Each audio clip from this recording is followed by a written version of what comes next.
Hello learners, welcome to my channel. In this video we are going to discuss the price effect, income effect and substitution effect in case of normal goods by using the Hicksian method. So first we need to understand the price effect, income effect and substitution effect. So let us suppose there is a commodity X in the market.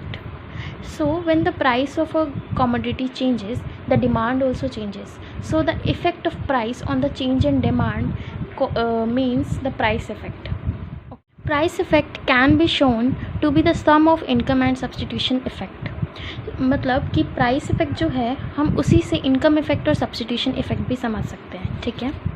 So let's take an example. Suppose there is a commodity X in the market. Okay, there is a commodity X in the market. The price of X falls. ठीक है, x की जो price है वो fall कर जाती है. तो इससे क्या होगा, जो रियल इनकम है, रियल इनकम क्या होती है, परचेजिंग पावर. जो परचेजिंग पावर है वो इंक्रीज़ हो जाएगी. मतलब कोई भी जैसे कमोडिटी है, सपोज़ करो मैगी है, ठीक है, मार्केट में मैगी है, उसकी जो प्राइस है वो 10 रुपीज़ है. कंज्यूमर जो है, बायर जो है, वो 1 यूनिट इसकी परचेज़ करता है.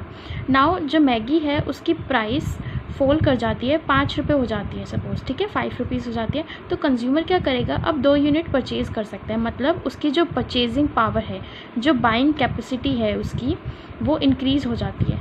ठीक है, वही होती है एक रियल इनकम. तो मतलब अगर कमोडिटी है उसकी प्राइस फॉल कर जाती है तो जो बायर है उसकी परचेजिंग पावर इंक्रीज़ हो जाएगी.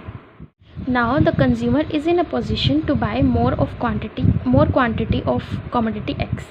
This shows the income effect exists as an element of the price effect. मतलब प्राइस में चेंज आया तो कमोडिटी को बाय करने में, मतलब उसकी परचेजिंग पावर में, उसकी रियल इनकम में चेंज आया, मतलब इनकम इफेक्ट हुआ कमोडिटी पे. ठीक है, तो ये हमें क्या शो करता है, income effect exist as an element of the price effect. Now we will discuss the substitution effect of a good. Suppose करो कि मार्केट में 2 गुड है एक्स एंड वाई. ये दोनों गुड क्या है, सब्सटीट्यूट गुड्स है. सब्सटीट्यूट गुड्स कौन से होते हैं, एग्जांपल जैसे contact lenses and eye glasses. दोनों क्या काम करती है, दोनों एक कंज्यूमर की, एक बायर की आई साइट को ठीक करने में हेल्प करती है, आई साइट को प्रॉपर करने में हेल्प करती है आई ग्लासेस और कॉन्टैक्ट लेंसेज. तो सपोज़ करो ये दोनों एक्स और वाई जो है मार्केट में सब्सटीट्यूट गुड्स हैं. ठीक है, तो जो कंज्यूमर है वो इंक्रीज़ कर देता है consumption of X good when the price of X falls. जब भी एक्स की जो कमोडिटी की प्राइस है वो फॉल कर जाएगी तो वो क्या होगी, चीपर हो जाएगी in compare to Y. Y के कंपेयर में वो चीपर हो जाएगी और कंज्यूमर क्या करेगा, एक्स की जो डिमांड है वो ज़्यादा कर देगा. ये हमें क्या इंडिकेट करता है, this indicate that the substitution effect is also to be found in price effect. Price में फॉल हुआ तो सब्सटीट्यूशन इफेक्ट हुआ, मतलब जो सब्सटीट्यूट गुड है उसकी डिमांड इंक्रीज़ हो गई. Now we will discuss the price effect, income effect and substitution effect with the help of normal goods. Normal goods के केस में हम प्राइस इफेक्ट, इनकम इफेक्ट और सब्सटीट्यूशन इफेक्ट को समझेंगे. तो हम इसे एक डायग्राम की हेल्प से समझेंगे.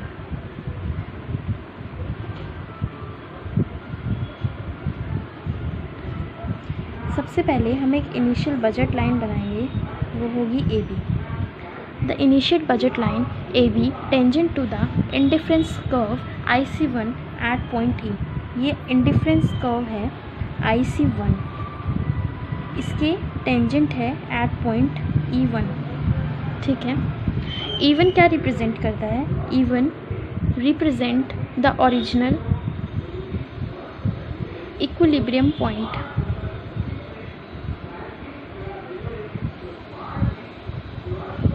of the consumer who chooses to purchase OP1 quantity of commodity X. ये y एक्सिस है, ये x एक्सिस है और ये ओरिजिन है.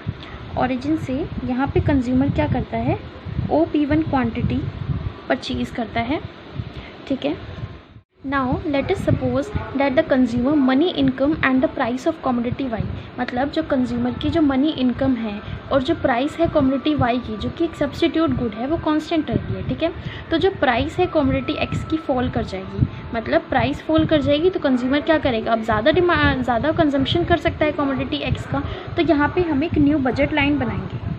ठीक है, न्यू बजट लाइन बनाएंगे AB1 which is tangent to the higher indifference curve at point E2।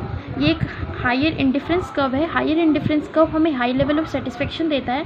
तो कंज्यूमर अब पॉइंट E2 पे इक्विलिब्रियम में है। अब वो क्या करता है, OP2 क्वांटिटी बाय करता है कमोडिटी की, ठीक है। This is due to the change in the price of X की प्राइस में चेंज हुआ तो कंज्यूमर ने कंजम्पशन को इंक्रीज़ कर दिया। The consumer of X increases, the consumption of X increases by OP2 quantity. ये जो OP2 क्वांटिटी है इससे कंजम्पशन इंक्रीज़ हो गया, ठीक है। अब OP2 minus OP1 is equals to P1 P2 units. मतलब अगर हम OP2 में से OP1 माइनस करेंगे तो हमारे पास ये आ जाएगा P1 से लेके P2। ये क्या है, प्राइस इफेक्ट है। This is the price effect which includes both income effect और सब्सटीट्यूशन इफेक्ट। ये जो है ना, ये प्राइस इफेक्ट है और ये इंक्लूड करता है दोनों इनकम इफेक्ट और सब्सटीट्यूशन इफेक्ट को। To separate these two we take some money amount to DB। हम क्या करेंगे, इन दोनों इनकम इफेक्ट और सब्सटीट्यूशन इफेक्ट को सेपरेट करने के लिए हम जो कंज्यूमर है उससे कुछ मनी अमाउंट ले लेंगे। हम उससे कुछ मनी अमाउंट ले लेंगे तो एक नई बजट लाइन प्रिपेयर करेंगे DB, ठीक है, CD। ये जो हम नई बजट लाइन करेंगे ये क्या काम करेगी, this will bring back the consumer to the initial indifference curve IC1, जहाँ पे ये टेंजेंट होगी टू द जो ये नई बजट लाइन होगी टेंजेंट होगी इनिशियल इंडिफरेंस कर्व के एट पॉइंट E3। यहाँ पे जो कंज्यूमर है वो बाय करेगा P3 quantity. This imaginary change in money income is known as the compensating variation in income. इसे हम क्या बोलेंगे, compensating variation in income.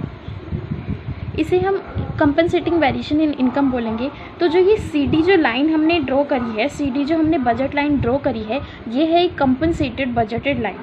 CD क्या है, एक कंपनसेटेड बजट लाइन है। Although the consumer is back on the initial indifference curve। अब हमने जब नई बजट लाइन बनाई तो कंज्यूमर वापस एक इनिशियल बजट लाइन पे आ तो गया है, इनिशियल इंडिफरेंस कर्व पे आ गया है IC1 पे। तो अब कंज्यूमर क्या कर रहा है, he is buying more of X but less of Y।